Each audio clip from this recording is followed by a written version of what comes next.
আসসালামু আলাইকুম everyone, meunière recipe and blog চ্যানেলে সবাইকে স্বাগতম। আশা করি সবাই ভালো আছেন। আজ আমি আপনাদের সাথে শেয়ার করব মিষ্টি কুমড়া চপের রেসিপি।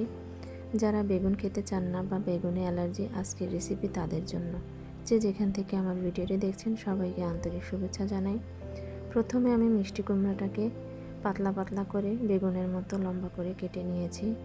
এরপর আমি মিষ্টি কুমড়ার মধ্যে দিয়ে দিব হাফ চামচ লবণ আর হাফ চামচ মরিচের গুঁড়া আর 1 চিমটির মতো জিরার গুঁড়া। সবগুলো উপকরণ আমি ভালোভাবে মিক্সড করে নিচ্ছি। এভাবে আমি মিক্সড করে কয়েক মিনিট মিষ্টি কুমড়াটা রেস্টে রেখে দিব। এরপর আমি চপের জন্য একটা ব্যাটার বানাবো। প্রথমে আমি 2 কাপ মতো বেসন নিয়েছি। বেসনটা অবশ্যই চেলে নিতে হবে, আমি আগে থেকে চেলে নিয়েছিলাম। তারপর এর মধ্যে 1 কাপের মতো দিয়ে দিলাম চালের গুঁড়া, তারপর 1 চামচ মতো মরিচের গুঁড়া, হাফ চামচের মতো হলুদের গুঁড়া, আর দিয়ে দিব 1 প্যাকেট নুডলসের মশলা স্বাদের জন্য। এরপর দিব স্বাদ অনুযায়ী লবণ। শুকনো উপকরণগুলো আমি ভালোভাবে হাত দিয়ে মিক্সড করে নিলাম। এখন আমি এর মধ্যে অল্প অল্প করে পানি মিক্সড করব আর ব্যাটারটা তৈরি করব। একসাথে বেশি পানি দেওয়া যাবে না, অল্প অল্প করে পানি দিতে হবে। তো আমি অল্প অল্প করে পানি দিচ্ছিলাম আর ব্যাটারটা তৈরি করছিলাম। এখন আমি এর মধ্যে দিয়ে দিব 1 চামচের মতো রসুন বাটা, আর দিব হাফ চামচের মতো জিরা বাটা আর হাফ চামচের মতো আদা বাটা দিয়ে আমি আবারও ভালো করে হাত দিয়ে একটু পানি দিয়ে মিক্সড করে নেব। তো ব্যাটারটা অনেকটা কমপ্লিট হয়ে গেছে। এখন আমি এর মধ্যে দিয়ে দিব হাফ চামচের মতো খাবার সোডা। খাবার সোডা দিলে চপটা অনেকটা ফুলে ওঠে, ফুলকো ফুলকো একটা ভাব হয়। তো ব্যাটারটা আমার অনেকটাই রেডি হয়ে গেছে। আমি আঙুল দিয়ে দেখছিলাম যে ঘনত্বটা কেমন। তো আমার পারফেক্টভাবেই ব্যাটারটা তৈরি হয়ে গেছে।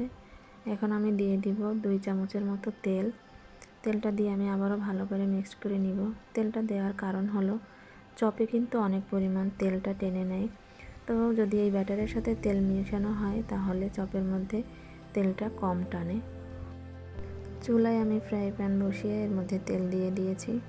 তেলের পরিমাণটা একটু বেশিই দিতে হবে।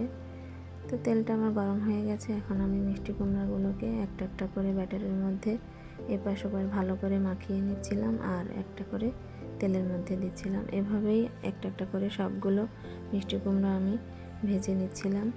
তো এক পাশ হয়ে গেছে, আমি আর এক পাশ উল্টে দিয়েছিলাম। তো আমি এর আগে কখনো মিষ্টি কুমড়োর চপ খাইনি, এই প্রথম খেলাম। তো আমার কাছে অনেক ভালো লেগেছে। আমি আসলে জানতাম না যে মিষ্টি কুমড়ার চপ খেতে এত মজার হয়। বোঝাই যাচ্ছিল না যে আমি বেগুনি খাচ্ছি না মিষ্টি কুমড়ার চপ খাচ্ছি। তো আমার চপগুলা হয়ে গেছে, এখন আমি তেল থেকে উঠিয়ে নিচ্ছি। এভাবেই আমি আস্তে আস্তে সবগুলো চপ ভেজে নিয়েছিলাম। তো এতক্ষণ যারা আমার ভিডিও দেখছিলেন, আমার ভিডিও যদি ভালো লাগে একটা লাইক করবেন, কমেন্ট করবেন, পারলে একটা শেয়ার করে দিবেন আর সাবস্ক্রাইব করে আমার পাশে থাকবেন। এতক্ষণ যারা আমার ভিডিও দেখছিলেন সবাইকে আন্তরিক ধন্যবাদ। সবাই সুস্থ থাকবেন, ভালো থাকবেন। আল্লাহ হাফেজ।